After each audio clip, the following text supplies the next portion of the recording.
Yes, I do, but I'm sorry. I'm with the Israel Family Farm, co-sponsor of this event, and we have a booth outside with some oils, similar, and some incense, some homemade jams, and shea butter, and I believe we also have some skin and hair pomade. Thank you. Thank you. Where are you located? We're at Fruit Ridge and Stockton. And their logo is on your book, on your research guide book. There. So you can always find them on your book, okay? And we're on Facebook as well, so like us. And if I can just add just one thing, I'd like to ask you a question. If you can answer this question, then we're doing all right. Do you have power? Yes. Okay. Let me ask you this question, and then you'll know if you have power. If all of the path marks and Stop and Shops and Piggly Wigglies and all the places where you get your food from were to close in 15 minutes for good, would you be able to eat tomorrow? Yes. If your answer is yes, then you have power. But if you could not, you don't have any power. Because I knew of a nutritionist in the school where I worked in the Bronx. Her name was Sadie James. Sadie James and her sister had a little house in the Bronx with a little backyard, and she used to grow cucumbers and tomatoes. Sadie James had power. If you have a little plot of land where you can prepare your food, or if you grow on your windowsill, because we grow avocado in the Bronx, in our windowsill. Okay, so my question is, if you don't have power, it means that you don't have a way to eat your next meal without going to Pathmark or one of the supermarkets. So my recommendation is to get together with this family as quickly as possible to learn how you can start to grow things in your windowsill if you live in an apartment, or if you have a backyard, to start to grow food so that you can be in control of your destiny and grow what you can grow. So when Sister was telling me about the family, I mean, I was just so excited about this other piece coming that it was very important to me, because I see this as part of the future. All this information means nothing in a sick body. You ain't nothing but an intelligent sick person, soon to die. We have to change the way we're eating. And so I just encourage you to support the family and to make sure that they have everything they need, not just to maintain, but to excel and progress. That's right. Okay? So let's get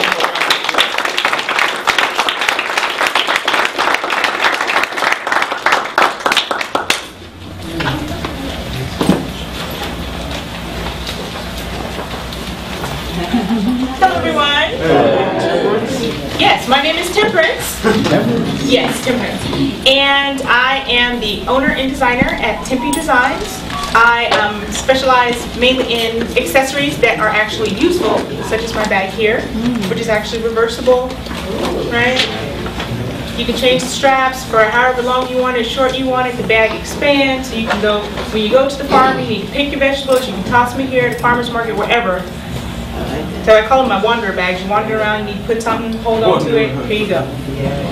And so this bag, to me, represents what my fashion aesthetic is, which is I like color, express yourself, the colors you feel inside, show it on the outside, right? And then the things that you have can be functional, not just pretty. Don't let people tell you it needs to be pretty. If it has no function, then that's the best. No. That, to me, that's not part of it's not part of our heritage. You know, we want beautiful things, but we also have things that we use, right? So that's where I'm coming from. And I also do have a myriad of different types of accessories, from gloves to things for your hair, pins and jewelry soon. But also I do alterations, I do costuming. I work with some of the college here, do some costuming. So lots of different things, so please come and take a look. And I also do lessons, sewing classes, sewing lessons. I very much believe that we should be able to take the clothing that we have to make something new. Don't throw anything away. You can always revamp it, you can change it to something. It's just skills that we have lost. And I very much would like, especially for our community, to bring that skill back because we're some very creative people. We just need the tools in order to express that creativity. So come on out, take a look, sign up. I have a sign-up list for folks who want to take some classes, and I think we can build something here in terms of us passing knowledge on that and regaining knowledge that's been lost. Thank you.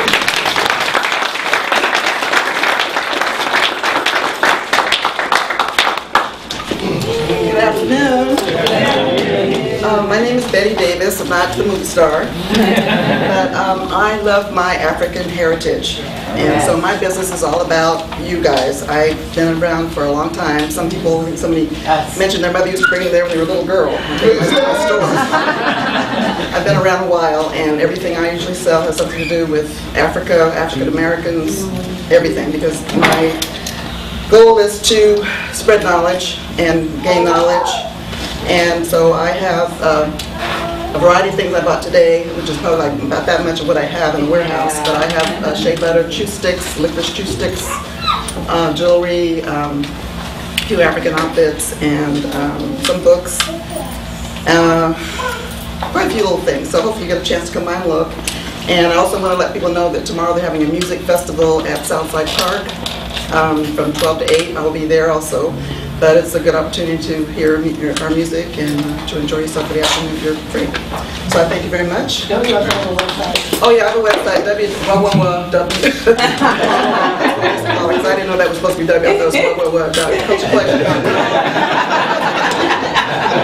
That shows where I am, or my generation. And I also got Facebook. I don't know what I'm doing there, but I'm on Facebook also. So I'm gonna, I'm trying to learn how to do things and expand our website. Did you bring the jar?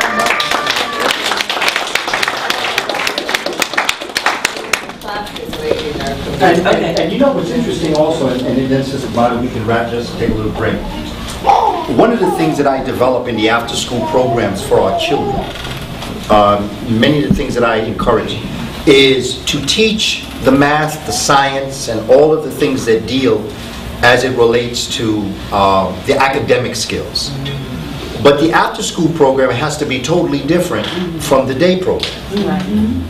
And so when you're thinking of sister who is a tailor, who sews, who makes things, we need to bring her into the system to teach the math and the science, the fabrics, the sewing, the counting as it relates to sewing. Those are principles that you can apply to mathematics and science. You can read it. She can have a book dealing with tailoring, DVDs. She can be part of an after-school program. As it relates to the farm, you can, of course, you can see science, mathematics, as it relates. So you can teach math and science principles using the concept of farm, and they can come in, and financially it can be viable for them also because you're paying them to teach the children in the after-school program, because what the children are learning in New York in the after-school program is nonsense. So you might as well do something that's worthwhile. You have sister who is making jewelry, or she's making any of the other kinds of things, bring her in. And to begin to teach the children the academic skills that are related to what they're doing. And so what I'm encouraging is to bring in an engineer, to bring in a plumber, to teach them those, we lost our shop classes. Cooking. Those who are doing cooking, whatever it is. Children would love to go from growing their food to cooking their food to eating their food. They would just be so proud that they're eating something that they grew. I know I would. And so the idea is, what I'm looking out here in our community here in Sacramento, you have jewels amongst you. Yes. Recognize those jewels. We're always looking, as Brother was saying earlier, we're always going back to ancient Kamane to talk about a classical African civilization. But if you want to go back to a classical African civilization, go back to the plantation. That was a classical African civilization. Go back to the civil rights movement. That was a classical African civilization. We don't have to go all the way back to ancient history for classical African civilizations. We have a classical African civilization living amongst us right now attempting to do this. You're part of that classical African civilization because you are classy Africans. But you know something? It sounds good, we applaud. My real question is, do you really feel it? Do you feel it? Yes. Do you feel it? Is it there? Do you see what you've gone through in your life? And to the elders in the room, I am because you are. You know, if it weren't for you, I wouldn't be here. You know, if I'm seen, it's because I'm on your shoulders. And I know that. We have classical African civilization here in Sacramento who have done all the work that needs to be done to make this happen. But you got to really feel it. You got to see it. I used to tell my daughters, my son, as it relates to choosing your partner, it's not about how you feel about them that's important. It's how you feel about yourself. And if I've raised you to be a princess, if I've raised you to be royal, there's only so certain things that royalty will accept.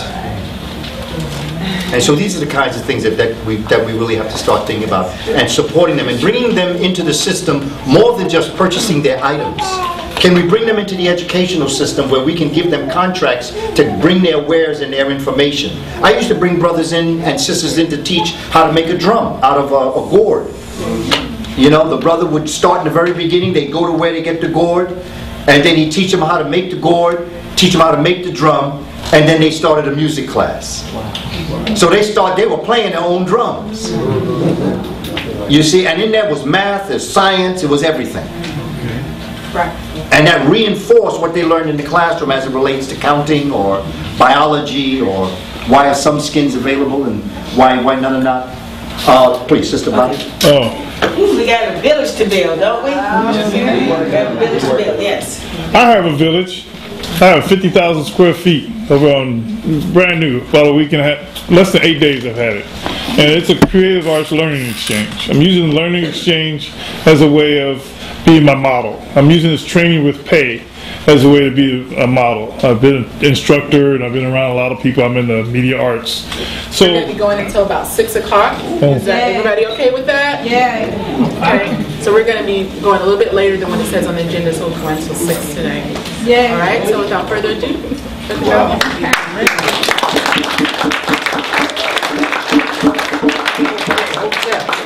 Part 3. I have another homework assignment for you.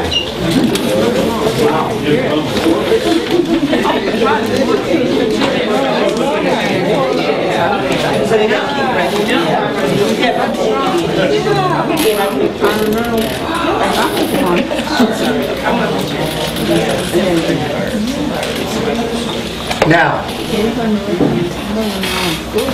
what I would like to bring to your attention, this is an essay that I have.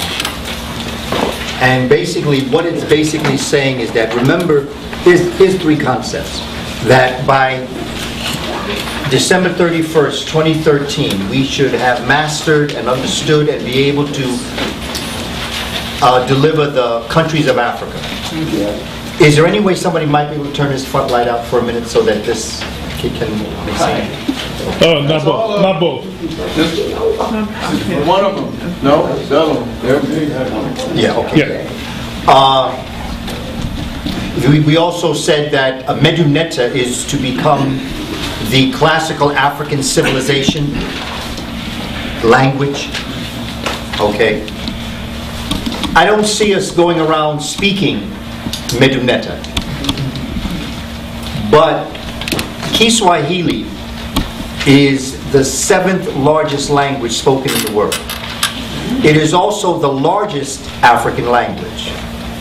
I have heard, and there are people who will misguide us by telling us that it has a lot of Arabic borrowings. And yes, it does.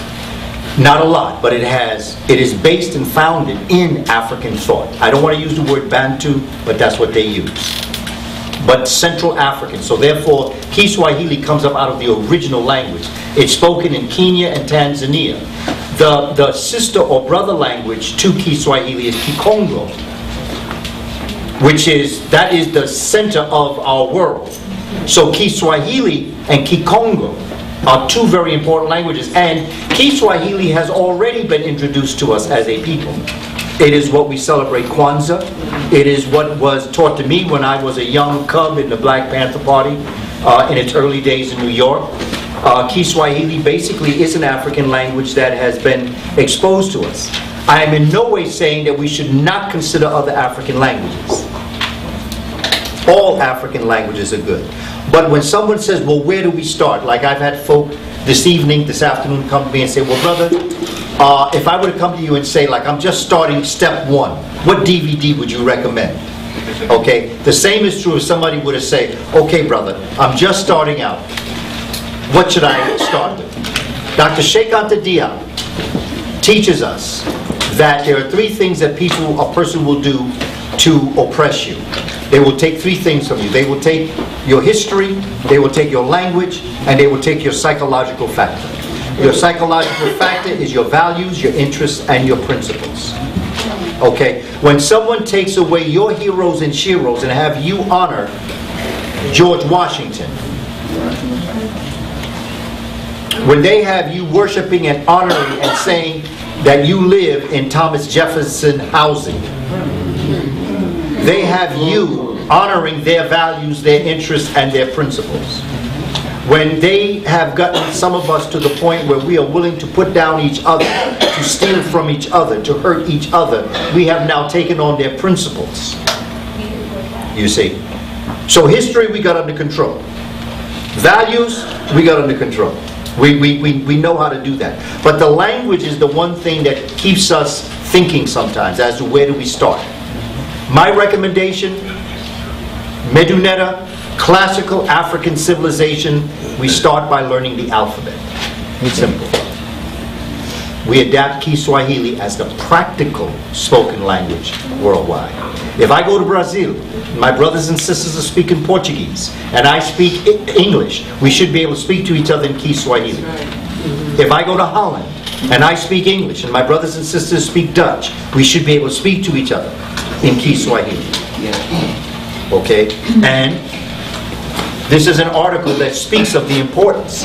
It is adapted as a language in the UN. Now, there are many, there's a wonderful brother by the name of Tom and Mural Feelings. There are also other ways for our children coloring moja. Mbili, 2 rattles.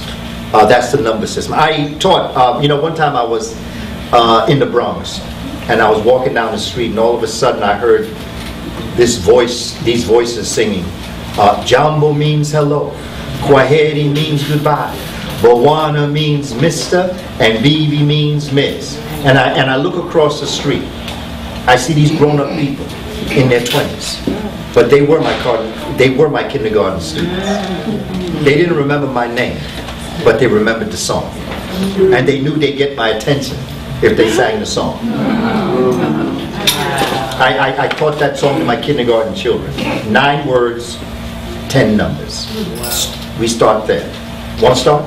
Okay, here's how we do it. Okay, just snap your fingers. Get that African now. If you can drum, you can snap. Okay? Here's how we're going to do it. Jambo means hello. Jambo means hello. Kwaheri means goodbye. Kwaheri means you can drum. Bawana means Mr. Bawana means Mr. And Bibi means Miss. And Bibi means Miss. Tafadali means please. Tafadali means please. Asante means thank you. Asante means thank you. Shule means school. Shule means school. Mwalimu means teacher. Mwalimu means teacher. Wanafunzi means student. Wanafunzi means student. Moja, Moja, Mbili, Mbili, Tatu, Tatu, Ne, Ne, Tano, Tano, Sita, Sita, Saba, Saba, Nane, Nane, Tisa, Tisa, Kumi, Kumi. Jambo means hello. Jambo means hello. Kwaheri means goodbye. Kwaheri means goodbye. Rwanda means Mr. Rwanda means Mr. And Bibi means Miss. And Bibi means Miss. Tafadali means please. Tafadali means please. Asante means thank you. Asante means thank you. Walimu means teacher. Walimu means teacher. And Shule means school. And Shule means school. Mwanafunzi means student. Mwanafunzi means student. Moja. Moja. Emili. Emili. Tatu. Tatu. Ne. Ne. Tano. Tano. Sita. Sita. Saba. Saba. Nane. Nane. Tisa. Tisa. Kumi. Kumi. That's what we are. And as you may have noticed, when the students say, you know, if Brother Booker T is brave enough to sound like that, I can say it. Yeah. See, one no Luther Vandross with this. So, I mean, I made folks feel very comfortable because we wasn't trying to sound like we were operatic, or we weren't trying to sound like we was going to get down. And it was a very simple beat. Nothing, and that's why they remembered it. Again, the human mind craves order and arrangement. And therefore, when you give things in a simple way, it wasn't a complex rhythm, it wasn't a complex anything. As the brother drummer got up, he showed us a very simple. He not only that, but he showed us what the downbeat was. He showed us what the downbeat was. We were able to get on the downbeat, which is the rhythm of life. And once that happened, we had no problem getting up and dancing. Right. Imagine what brother would do if he had time with us. Which I hope he does with y'all. But this basically is what it looks like as it relates to Kiswahili. And again, I have burlets, they have cassette tapes, they have a number of different things. Take your time, make it comfortable. I started with words that deal with school. Simple. Made it very simple. As you could see, hello, goodbye, Mr., Ms., please, thank you. School, student, and teacher. And again, when you look at a word such as mwalimu, it's an individual. Okay, if you were talking about teachers, it's walimu. If you're dealing with multiple students, it's wanafunzi. Okay, children, a child, mtoto. Children is watoto. Okay, very, very, very straightforward. Start very simple, start very basic. But let that be our practical African language that we can then begin to adapt somewhere within this confines of the United States. Just keep it simple. Because one thing I notice sometimes is that in our excitement, we overwhelm ourselves. You know, I mean, we get deep. You know, we want to get all into it. And then pretty soon that energy fizzles out because we're overwhelming ourselves. We have jobs, we have children, we have things we're trying to do. Keep it simple. Get a word a day. Get a word a day. You know, and build from that. And before you know it, you have a whole bunch of words, and sometimes you might want to take 2 or 3 words. You know, decorate your home. You know, with those pictures that you saw, 1 mask, 2 rattles. Most importantly, have the children do it. Have them color it. Have them color it out, cut it out. Have them get some type of poster board or get some type of construction paper. Frame it. You know, put it up on the wall. Again, attempt to put all the things that children do and what you do on their level where they can see. We tend to put things up high. You know, but children are going to go like that to see things. Please put things on their level where they can see. You know, I mean, in the classroom that I had, people used to come in and they say, I mean, my goodness, why is everything down there? And I said, well, look at the children where they are. You know, but see, we're so busy hanging things up high, we don't realize that people who are not that tall need to see it down low. These are just concepts and ideas that I offer us to think about as a people. As we're beginning our programs to teach our children math, counting, you know, forget them bears and forget those balloons.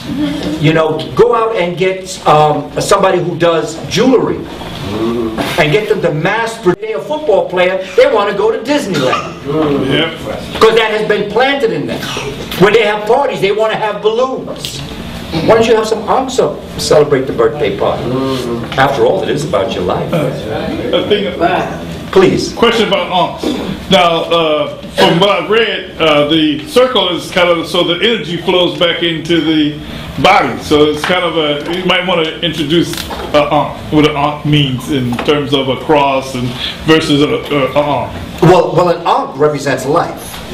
And it's multiple things. It's not just the one thing. I could teach an entire class on the ankh, on the many, many things that it represents when you see it. The Greek fraternities are based on the ankh of life. Okay? They didn't understand it. You see, what the Greek fraternities and sororities did, that's why I get a kick out of black folk talking about they Greek. I get a kick out of that. What's that? A-N-K-H. Ankh. Ankh. In fact, in fact, on my shoes I have an ankh. Okay? And, you know, the idea is that the top of the ankh is omega. And the bottom of the ankh is alpha. So you have from alpha to omega, the beginning to the end is the ankh, which is life. But you see, what happened is that again, in their superficial thinking process, in their shallowness, the Greeks never understood the depth of the letter. The letter A represents the vulture. It has the sound ak, ak. And out of that came the letter A. And out of that came the fact that in the medunetta, when you're dealing with medunetta, and you're dealing with concepts that are going to pull medunetta out, what you're dealing with is the fact that inside the vulture you can see the letter A. Okay? For instance, here is the letter A. This, I'm sorry the lights are out, but I'll just explain it to you. Here you have the vulture. Her name is Mut. Okay? She is a vulture, a very sacred symbol. In fact, she is on the diadem next to the cobra on the head of the pharaoh. Okay. She represents all concepts as it relates, because although people compare vultures to death, really a vulture is willing to bite off her foot to feed her babies, as mothers are willing to give up their lives for their babies. See, it was symbolic. Every one of these symbols is picked for a particular reason. It's not just randomly chosen. But inside the vulture, you can see the script, the letter A. In the legs, you can see the A. In the body, you can see the letter A. In the headpiece, you can see the letter A. So what they did, instead of drawing a vulture every time we want a symbol, ak, the sound ak, what we're going to do is we're going to pull out certain scripts, certain things that look like the vulture. So every time we see that thing that looks like an A, we'll remember that that's the vulture, that is the mother. That she is, sisters, by the way, you invented math and science. Sisters invented math and science, because you got to understand that necessity is the mother of invention. So you have to ask yourself, for what reason does a man have to count? A male does not have a reason to count, but women have a reason to count, because you must prepare for your life cycle. Nature has demanded that something is going to happen to you biologically that's going to structure you to think a certain way. And so in preparing for your 28, 29, 30-day cycle, you began to count. Okay? And even today, to the sisters, y'all know that calendar, right? See, I only know because I watch my wife, my daughters, women. See, I can't tell you firsthand. Okay? Okay, I can have sympathy, but I can't have empathy. But I know that women are very conscious of numbers constantly, just by your life. You got, yeah, seriously, really involved in numbers. So in preparing for your life cycle, you began to realize that your 28, 29-day cycle literally was broken up into 4 phases. Okay, that's the creation of mathematics. Number symbology. You started counting. And everything else that comes out of that is higher forms of math that you also created, but you started mathematics as African women. You looked up into the heavens, and you noticed that there was a celestial body that also had a 28, 29, 30-day cycle, and that it had an impact on you. As the moon was full, it impacted your liquid systems within your body. In other words, you had a direct relationship between the moon and between yourself. And you also realized that it had 4 phases. Half moon, full moon, quarter moon. Every calendar that exists on the planet is based on a lunar cycle. Everyone is based on a lunar cycle. And so therefore the month becomes the fundamental principle of all counting and calendrical systems. Out of that calendrical system is going to come the month and the lunar cycle, upon who Mut is going to give birth to Khonsu, who is the child that is the symbol of the moon. Mut is going to become the basis for math and science. You see, science is knowledge, math is comprehension of science. Because inside science are all the formulas that you learn in math. Okay, now, let me take it to this further. You then look to an understanding of a something that would sacrifice itself in order to bring all things into existence. And so what you looked at is you looked at how you were going to develop your mathematics. And how do you develop mathematics? There's one thing that you do always in math no matter what. You measure. And what do you measure by? You measure by a meter. Meter is where the word mut comes from. Mut is where the word mother comes from, because if you substitute the two E's in meter for an O and an E, you have mother. So Mut is far more than just a symbol of A. She is a story about all things, all places, all ways. But because they're so shallow, they don't get it. So what they did is when they organized, you see, Mut was a sorority for the sisters. It was a mother's sorority. And in a mother's sorority, she became the patron. She became the leader. And so the letter A that came Ak is all the Greeks could deal with. They couldn't deal with Mut. So what did they do? They started the alphas. They started the omegas. Because they couldn't get no further than just a symbol. Letter A. It's not a lettered fraternity. The nomes, the cities of ancient Kemet had patrons of great entities of nature. Science is the study of nature, and nature is the essence of God. And African people developed their fraternities and sororities, their brotherhoods and their sisterhoods, around deep philosophical understandings of the world and the workings of the world around them. So I tell them, you shallow if you Greek. Let's get African. Let's get deep. Let's get deep, because y'all shallow. Okay, you wading in the water, I'm jumping into the heavy side. Yeah. And so when you have the symbols of Ma'at, when you have the symbols of Osar, when you have the symbols of Heru in Edfu, you're dealing with concepts that are so deep. It goes far beyond anything that this world has given you, and we are six-dimensional people living in a three-dimensional world. This stuff is that I'm experiencing. Yeah. I don't mean to drop the bad word on people's. Our greatest enemy in the world is not a color of someone's skin.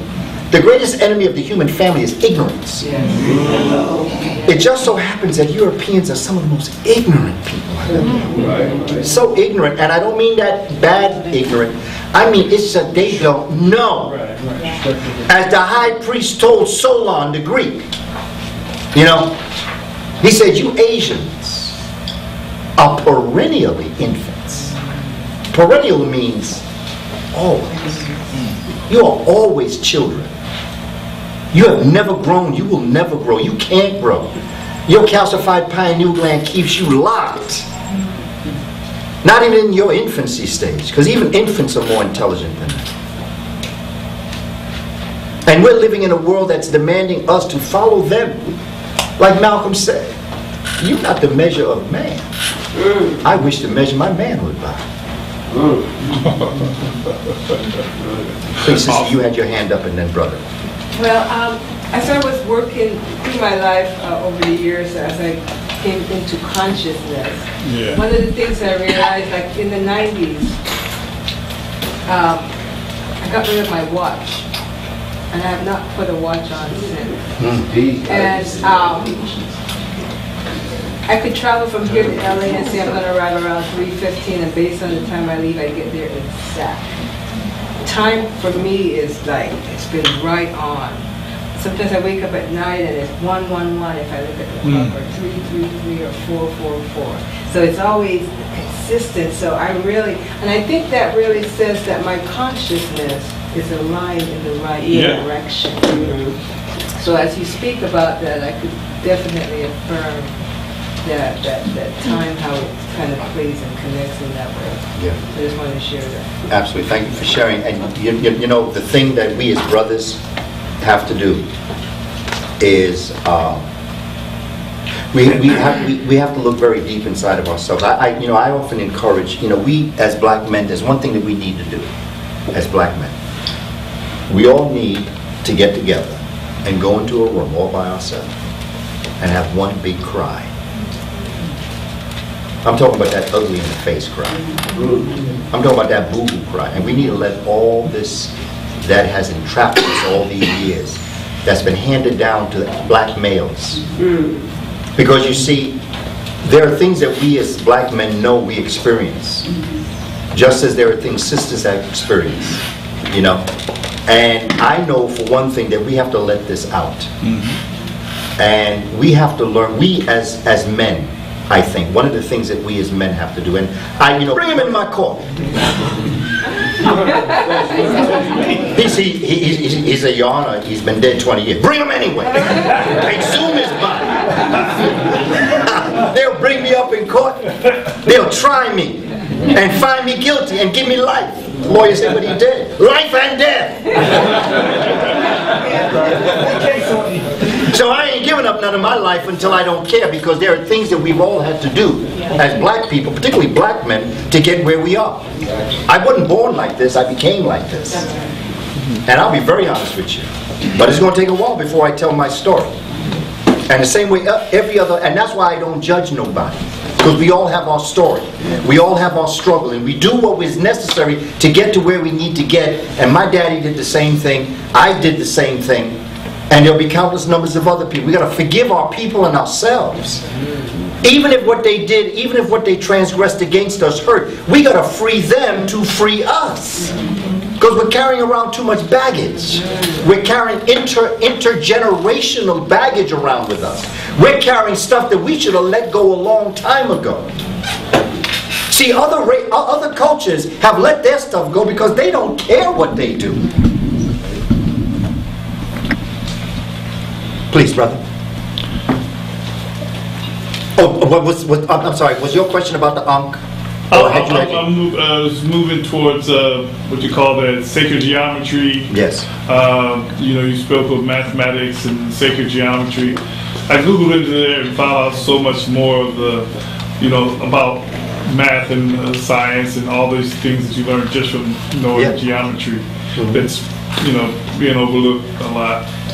There was something else, but I'm going to leave it alone. But just to say that there's a satellite technology discovered a lot of Kamane.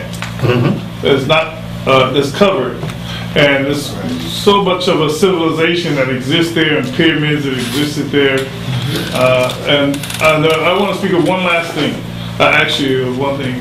There's this band around the world where you could find the Dogons, the Aztec, you could find the pyramids. There was this band around the world that actually all these monuments from Easter Island to everywhere that had all these big monuments. They all kind of have a communication device. That actually, it's not like they're up here or down here. They're just basically on this one band of land of the earth, and it circles the whole earth, and you'll see that all of those monuments, from the Aztecs to the China to the Dugons to the things you find in Egypt, all were built in that same scenario. So there's a technology, old technology, and to tell you one more thing, the Bushes, when they retired from the U.S. presidency, they bought up all the aquifers. And through the aquifers, you have all this ether is spread around. I mean, I'm texting you and you're getting it instantly, faster than what we call light. So there's a technology that we're all connected to that it still exists, that people, when they talk about the elements of the earth, they didn't teach you about the ether. And the ether is what we're using right now. I mean, all our technologies is basically set up on this ether. Now, not the ETH, it's the ATH. The old technology, the old knowledge. So I just want to see if there's anything you can share on that. You know, they have found that there are underground tunnels that unite West to East Africa. That when the desert was encroaching on the grasslands 10,000 years ago, that there was such a lively trade going on in Africa that they did not want to lose it, the trade. So what they did is they began to dig underground tunnels, and then at miles down the road they would come up, and that is where the oasis comes from, to refresh themselves, to get fresh air. And also that model of the tunnels underground is what the subway systems are based on. That's the technology that the subway systems are based on, how you can go underground and carve out a tunnel and to be able to move for quite a distance. West and East Africa are combined. They've shown that in satellite, that there are underground tunnels between East and West Africa. This is just simple where we have been as a people. But see, we don't know our history. And so therefore, not knowing our history, we are caught in a situation. I just want to show you something since you're bringing this point up. I just want to show you. I take notes on astonishing things about Africa. Here's something that was taken out of a book called When We Rule by Robin Walker. Okay. You see, Dr. Clark used to always say, you know, we get caught up in Egypt because it's very exotic. Dr. Clark used to say all of Africa was great. At the same time that pyramids were being built in Kamane, there were things going on in West Africa, such as the Nok culture. Let me just tell you this, right here. New Israel. Since 1994, there's yet been another Nigerian kingdom previously covered by centuries of forest growth. It has been described as Africa's largest single monument. At Eredo in southwest Nigeria, there was a huge earthen wall with moated sections.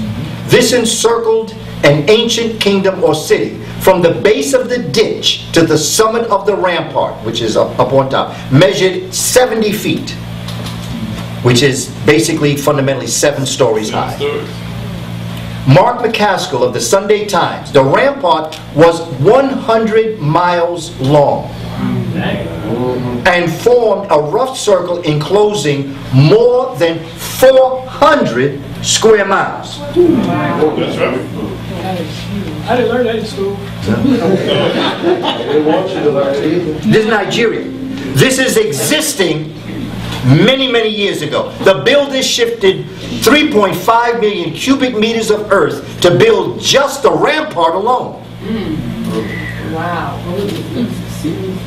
You're talking about 400 miles. Now, 400 miles to me says that this city was the size of the distance between New York and Washington, D.C. Wow.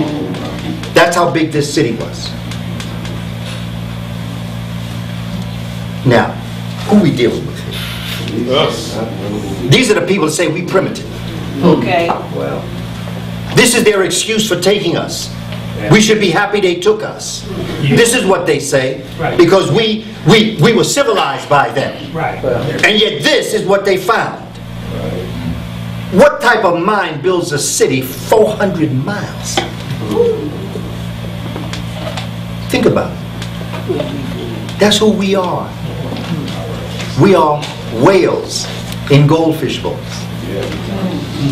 The guy from Timbuktu was the richest man of all time. Mansa Musa. Yeah. He broke the World Bank. Yeah, I heard about him giving up gold. Africa is not a poor continent. Africa is poorly managed. Okay. So you see the turmoil in Timbuktu right now, and all that right now. So they're after the oil and the other riches that are still right there.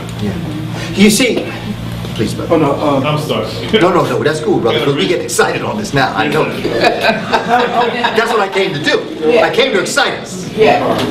I was watching one of your videos, YouTube videos, you educating our youth for the 21st century, and you're talking about all the testing that's going in, how America It's going below.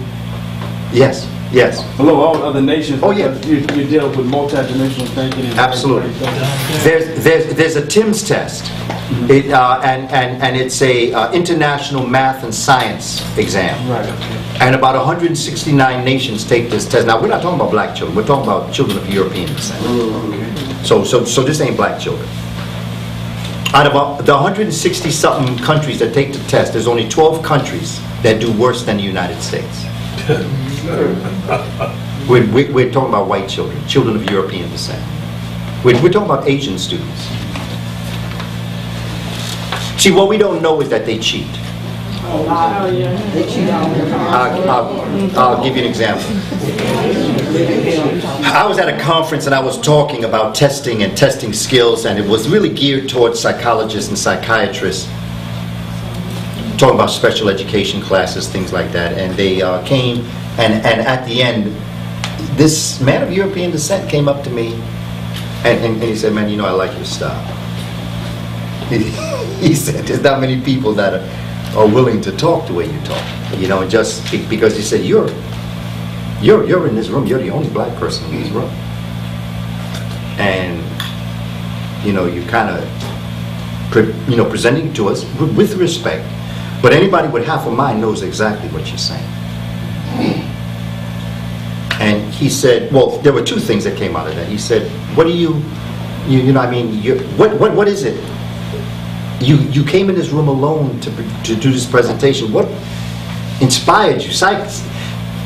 Psychologically, I'd like to ask you, what was it that gave you the courage to speak the way you spoke?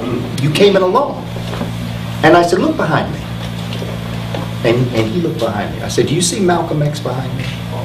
He said, I do. No, I said, he was just, okay, now what do we do next? I said, I see Malcolm. You see Harriet Tubman back there? I said, I didn't come in here alone. I came in here with all my ancestors. And I said, I never walk alone. And I said, you want to know something? And then I pointed to a point on the wall. I said, you see, who that? I said, that man's name is Nat Turner. So if anybody in this room decided, Nat gonna talk. You see. And he looked at me, and but he said, okay, now, now that we've met each other, he said, look, there are families that come to me around testing time, when it's time to take the SAT and test. He said, and they pay me $1,500, $1,200 first visit, $300 second visit. And he said, what I do is that I certify their children learning disabled. So that when they go in to take the test, if you're learning disabled, you have extra time on the test. You have time and a half. So when our children go in with everything that we're struggling with, and we have 3 hours, they have 4.5. And then he said, after they take the test, if they're the ones that even take the test, but after they take the test, they come back to me, I write another letter, I decertify them that they are now out of special ed, and they go back into their regular class, and many of them go to Harvard and Yale and all the other universities, because to memorize the test, questions, they memorize their 10 questions, and they immediately leave to go back to a certain location, and they write down the questions and the answers on the test. That the 10 of them together create the 100 tests, and then they sell the test to people who want to become radiologists. Wow. They cheat. They're not that intelligent. And honestly, with due respect to Asians, they're not that intelligent either. And we give them much too much credit. I'm not trying to diss them. I'm not disrespecting them. I'm only dropping it like it's real, because that's what's going on in the world that we're living in, and that's why people are dying. The reason why they use white mice, albinoid mice, is because the result is going to be for white people, not black people. Right. Because if they really, we need to get our researchers to go in and use brown and black mice, because that's what's going to have the result for black people. The reason why they use them pink-eye, white-hair mice is the result is going to be for white people who are albinoid, not for black people. So the medicine they give us ain't for us, it's for them.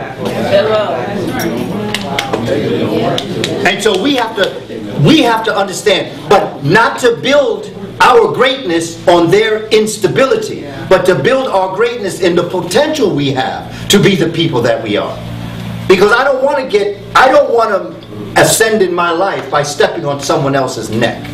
If I rise, I want to rise because I got the right to the degree.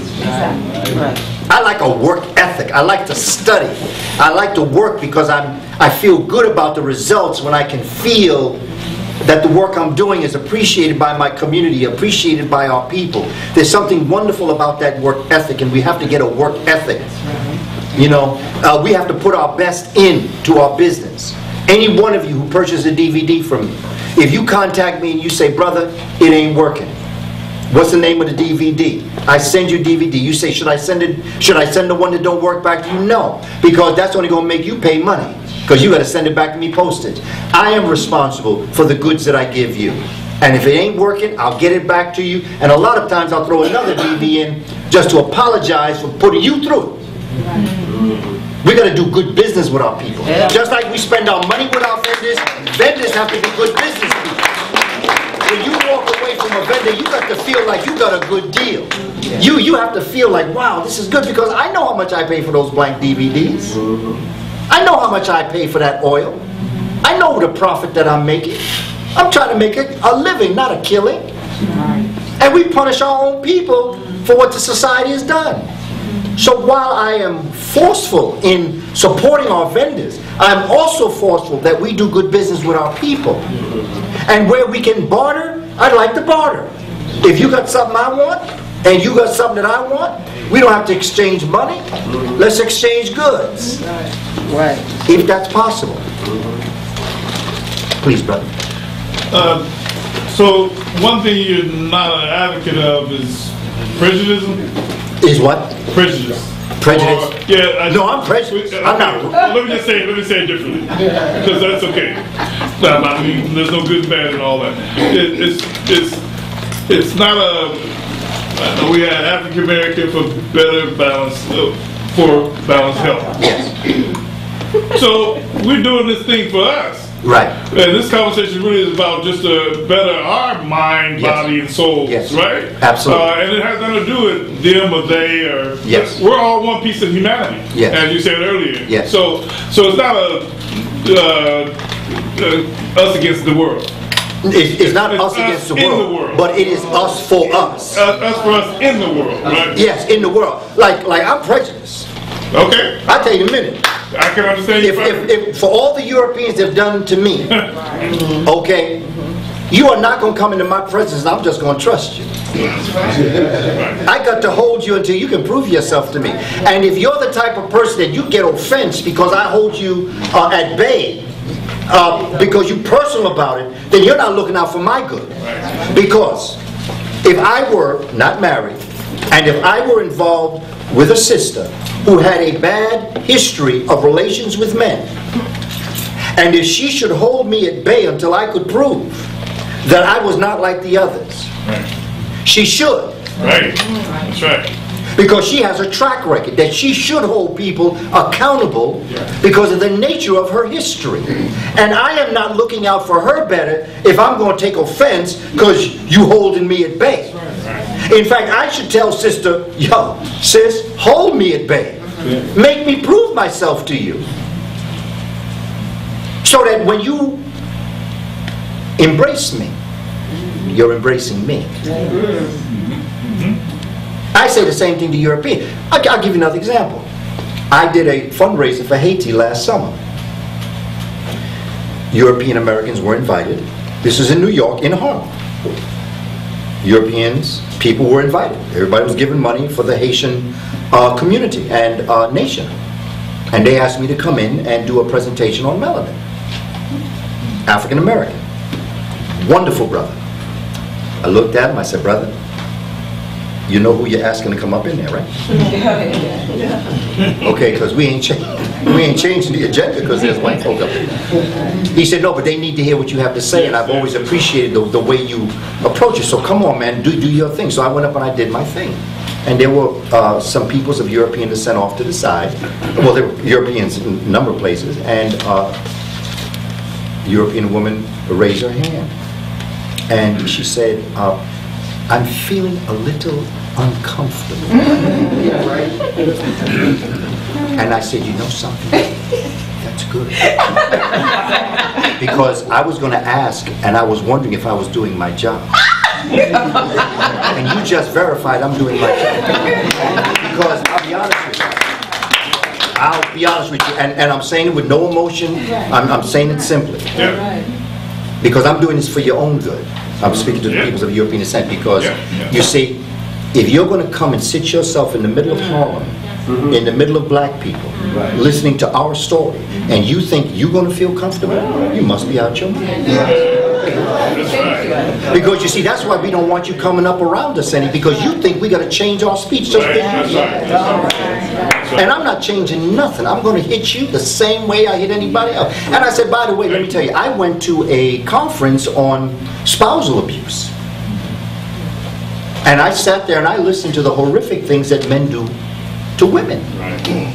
And I said, I'm sitting there as a man listening to these things. I'm a man. But you see, and then I said, well, let me put it to you another way. I threw a rock in a pack of dogs. The only one that yelped was the one that got hit. If I'm sitting as a man and I know that I have attempted in my life to honor sisters, and I am not part of the story that they're telling, I have no reason to get upset. Okay? The only time I should get upset is if I got hit by that rock that somebody just threw in the back. And so I returned back to her, I said, so, let me put it to you like this. If I just hit you with a rock, you deserve to get hit.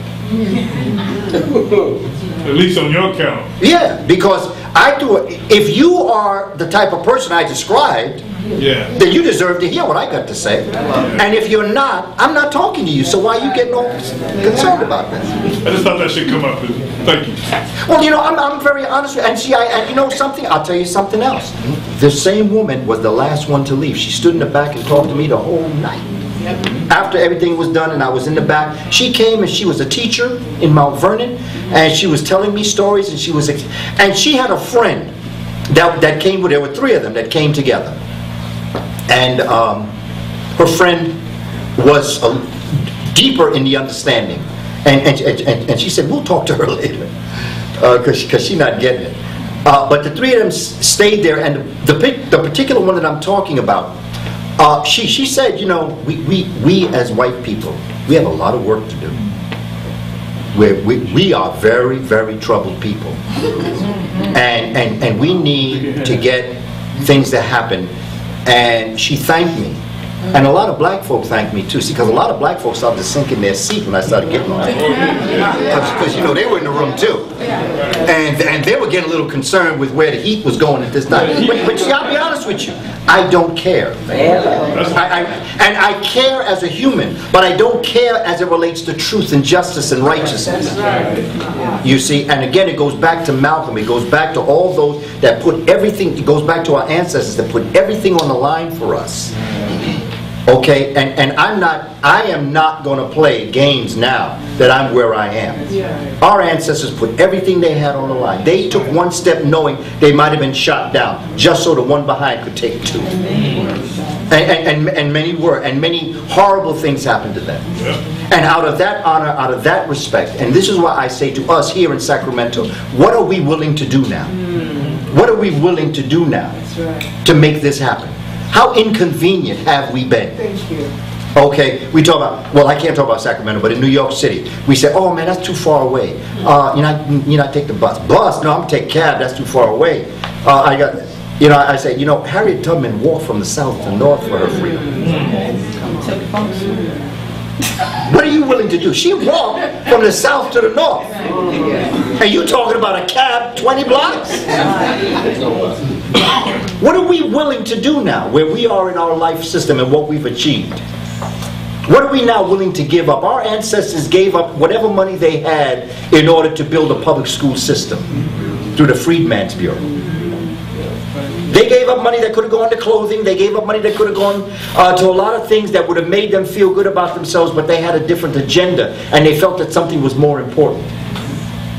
What are we willing? Are we willing to do that 10%? Are we willing to support our vendors? Are we willing to bring them in and to make sure that they get the kind of monies that can continue the lifestyle that they're having? Are we willing to join brother in his building to make sure that nobody's saying, well, we gave him a building, but nobody's using it? Yeah, Because whatever they give you and you don't use, see, I was good for that. If you gave me a budget, and you gave me a budget of, let's say, 20, when I was in the Board of Ed and I had a budget, you gave me $25,000. I came back and asked for more. Because even if there was one time I was 12 cents. I bought a pencil. And then asked for 2 cents because it was 15 cents. I needed 3 cents.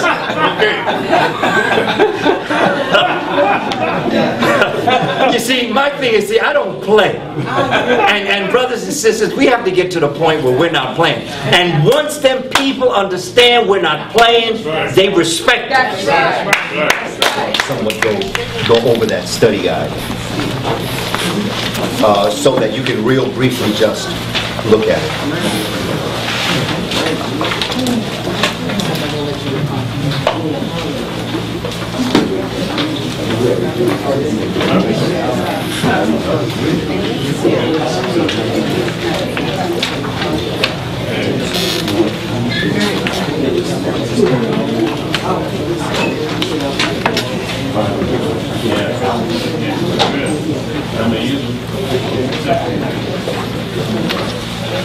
It's set one to the bottom.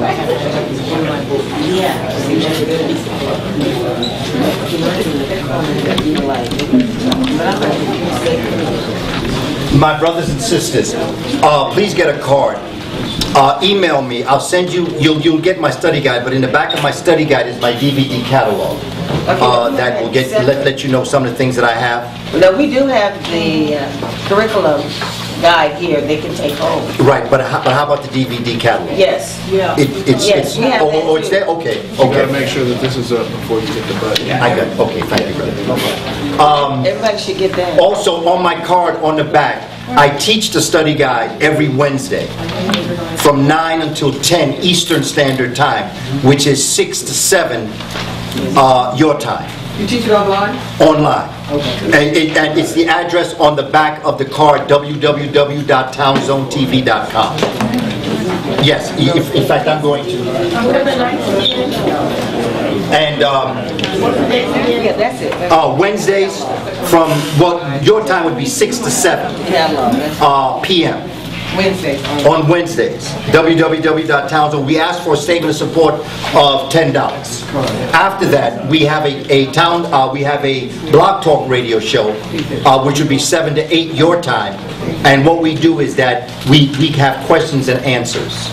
Because during the Town Zone TV online, I'm trying to talk about so much, interaction with the community would not be feasible. So I use that next hour to go on Blog Talk Radio, which is www.theafricanhistorynetworkshow.com with Michael Imhotep. And if you want to call in, the phone number is 914-338-1375. The website is www.THEAFRICANNETWORKSHOW.com.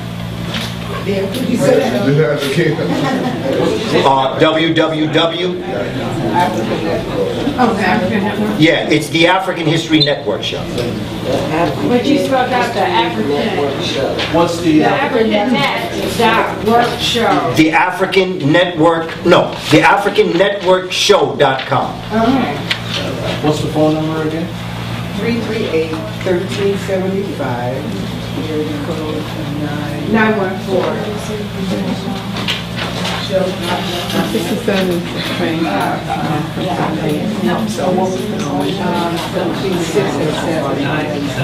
Okay, let's just walk through this. You'll see the information. I don't know if I have it on the top of yours, but that's your guide. Somebody turn the light off, the second light. There we go. Thank you. Okay, basically, these are my college courses. As you can see, I start by explaining is broken up into 3 parts. The Introduction to Humanity in Africa. That's a curriculum, a systematic view of African-centered curriculum. The next one is called 40 Seasons, which is a 40-year curriculum. The DVD catalog, that materials that support the curriculum. My DVDs here also support the curriculum. And basically what I've done is I give you an introduction, and then I give you books. Introduction to African Civilizations, John G. Jackson.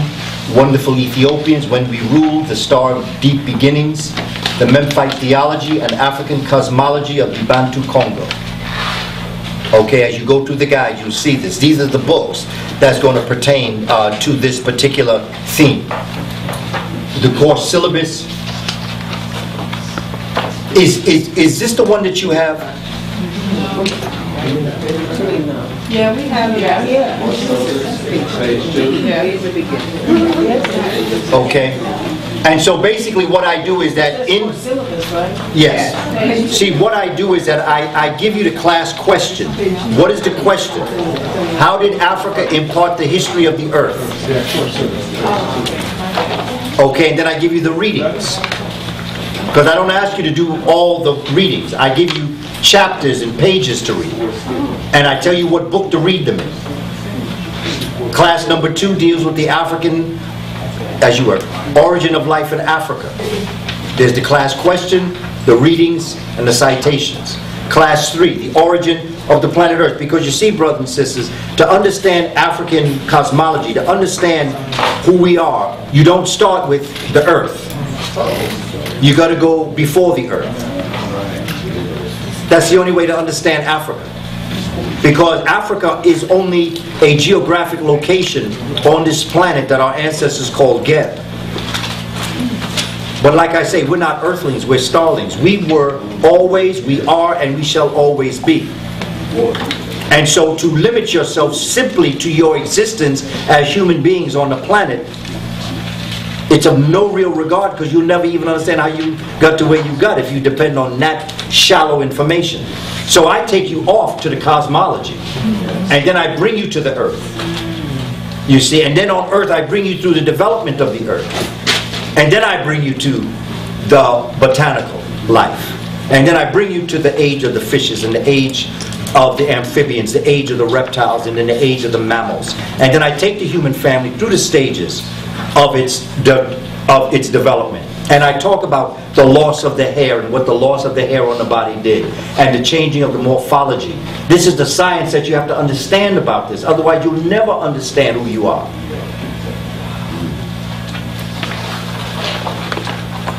Okay. Okay, pop it to the top. But just to break this down in a way that you might be understanding it. We go through all the different forms of the human family, give you some background information. We talk about carbon dating. Okay, but then after Africans got themselves together, then they took their show on the road. Okay, the life history of the Caucasoid. How did they come into existence? Okay, in your bottom 2 layers of your epidermis, we spoke about your 5 layers on the epidermis. Your bottom 2, you have a biochemical known as 7-dehydrocholesterol. 7-dehydrocholesterol rests in your 2 bottom layers. When the light and heat energy hits your skin, it pulls in the light and heat energy. And that's what transforms inactive vitamin D1 and D2 into active vitamin D3. And that is what allows the calcium to be absorbed in your body. And as we moved into the colder climate, we had to change our pigmentation to let the little bit of sunlight that came down be able to penetrate. And that's what made us depigment ourselves. But it may not happen here, but in New York City we do it all the time. I am now getting darker than I was in February. And in February I'm going to be lighter than I was in July. Because in the presence of the sun, my carbon atoms are joined, it gives me a tan. When we were hair-bound, we started to lose our hair. What had to happen is that hair is a very perfect heat loss system for the body. However, when the hair began to move because of our life systems, we had to make up for it. So to make up for it, we added the eccrine glands, which are sweat glands. We added glands, but in the absence of hair, the black hair on a gorilla or an ape is the melanin in the hair.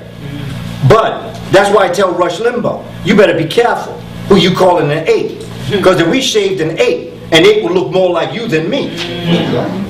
Because you shave, look underneath the arms of an ape. It's pale. Because the black melanin is in the hair. You see? And the only place that a gorilla is black is in the face where it's skin. See, this is all science. This ain't personal. So when we lost hair, we had to do something, and that blackness of what the hair contained now began with the skin. In other words, a gorilla doesn't have black skin underneath the hair. It has pale skin because the black hair is what protects the pale skin of the gorilla. But where the hair is lacking in the underarm, you can see the pale skin. Look just like Rush Limbaugh. Okay, look like Glenn Beck. That's who he looked like. That's science. I'm not mad at him. And so we go through, and then we move across origins of civilization, the dynastic periods. This is all in your guide here. But I want to move the Moors. We move through the whole system, and here's the 40 seasons. This is my life's work. The temple of life, an idea whose time has come. That's wrong. Gotta save that.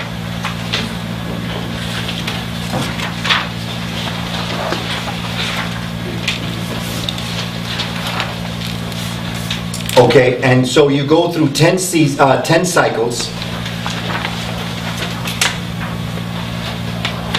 and each one will take you through. The DVDs I have are really focused.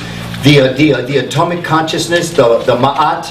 I have some DVDs on Ma'at. I have some DVDs on the hidden wisdom. There is a direct relationship between the African woman's womb and black holes in space. And when a baby is born in gestation, the baby is connected by the umbilical cord from its navel to the mother's placenta attached to her body. The messages that are sent between that is the same way black holes pull in light and heat energy. And the same messages, they're almost black holes are like intergalactic subway systems. The same way a African woman's womb is an intergalactic embryology system. It sends messages to the baby. That's why mothers who are expecting, you got to be careful what you eat, you got to be careful what you say, you got to be careful what you think. We're talking about your third year. Okay? When your mama say, you see what I'm talking about? She wasn't talking about the first two. She was talking about the third eye. Remember when you're experiencing a bad situation, you just, yo, this don't taste right to me. It's not your taste buds you're talking about. Okay? Do you recommend we start from the beginning, or we could jump in at any time? It's your choice. Okay. Yes. In a sense, there is a way that you could start from the beginning and take it right through, which might be a good recommendation. But if you feel the need to jump around, you can do that too. Because every one of the lessons, no matter where you find them, is not only independent of each other, but they are interdependent of each other. So it's according, because you could study it in capsules and just get information this way, like that. So it's all according to how you'd like to do that. But that's the study guide and how it was developed. And it reflects back on the hidden color study guide that's in, I realize it's in your guide there. So between that, this is when people say to me, where do we go from here? What could our curriculum look like? This is what I'm recommending that we consider. It is not the answer, it is an answer. Because I'm tired of talking about what we should do. I want to do it. And that's why I'm online on Wednesday, because that's what we're doing. We're not talking about the curriculum, we're teaching the curriculum, and every day you can go back and you can work with your children or your community to be able to impart this information. And this is where we start. We'll get better in time. My technological skills will get better in time. I'm going to work very hard at it. But right now, this is what I got. This is how we're going to do it. And I'm just happy to be here in Sacramento. Ooh, we like it.